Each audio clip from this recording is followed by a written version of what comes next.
આજથી આરટીઈના એડમિશન માટે ફોર્મ ભરવાનું શરૂ થઈ ગયું છે. રાજ્યમાં 40 શહેર જિલ્લાની ખાનગી સ્કૂલોને 93,527 સીટ પર ધોરણ 1ના બાળકોને પ્રવેશ મળશે.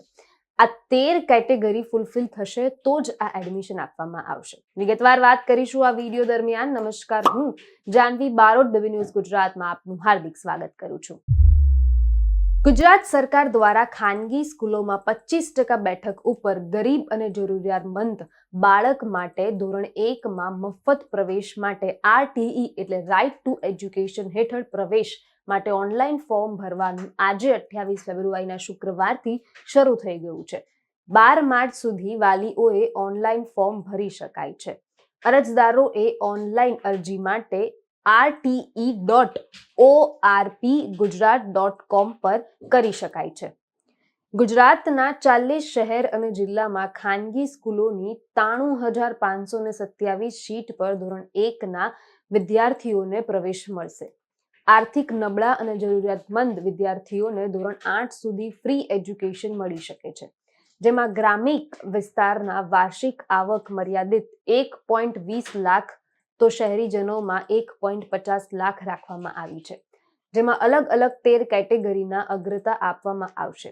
આરટીઈમાં ગુજરાતમાં 93,527 સીટ પર વિદ્યાર્થીઓ પ્રવેશ આપવામાં આવશે. પ્રથમ રાઉન્ડ સીટ 27 માર્ચે જાહેર કરવામાં આવશે. મહત્વનું એ છે કે ખોટા ડોક્યુમેન્ટના આધારે એડમિશન લેતા અમદાવાદના 197, સુરતના 108 વિદ્યાર્થીઓના એડમિશન રદ કરવામાં આવ્યા હતા. આરટીઈ પ્રવેશમાં 13 કેટેગરીની અગ્રતા: પહેલું, અનાથ બાળકો; બીજું, સંભાળ અને સંરક્ષણ રીતે જરૂરિયાતમંદવાળા બાળકો; બાળ ગૃહના બાળકો; બાળ મજૂરી સંસ્થાઓ હેઠળ બાળ મજૂરી કરતા બાળકો; મંદ બુદ્ધિ અને ખાસ જરૂરિયાતવાળા બાળકો; શારીરિક રીતે વિકલાંગ અને વિકલાંગાત ધારા 2016ની કલમ 31(1)ના દર્શાવ્યા મુજબ તમામ વિકલાંગ બાળકો; ARTની સારવાર લેતા બાળકો; ફરજ દરમિયાન શહીદ થયેલા લશ્કરી, અર્ધલશ્કરી, પોલીસ કર્મચારીના જવાનના બાળકો; જે માતા પિતાને એકમાત્ર સંતાન હોય અને એમાં પણ માત્ર દીકરી હોય તો એ દીકરી; રાજ્ય સરકારના હસ્તક સરકારી આંગણવાડીમાં અભ્યાસ કરતા બાળકો; 0 થી 20 આંક ધરાવતા એટલે કે category SC, ST, SEBC, general તથા અન્ય ના BPL કુટુંબવાળા બાળકો; અનુસૂચિત જાતિ એટલે કે SC તથા અનુસૂચિત જનજાતિ ST ના કેટેગરીના બાળકો; સામાજિક અને શૈક્ષણિક રીતે પછાત વર્ગના અન્ય પછાત વર્ગના બાળકો; જનરલ કેટેગરી અને બિન અનામ વર્ગના બાળકો.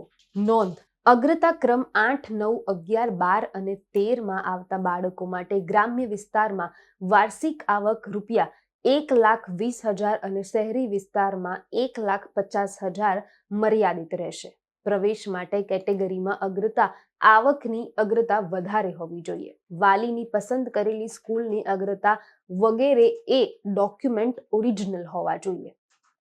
રાઇટ ટુ એજ્યુકેશનમાં એકમાત્ર દીકરી હોય એવા માતા પિતાને રાજ્યના મહાનગરપાલિકા દ્વારા એક સર્ટિફિકેટ પણ આપવામાં આવશે. વધુ માહિતી, વધુ સમાચાર સાથે ફરીવાર મુલાકાત કરીશ. હાલ મને રજા આપો. નમસ્કાર.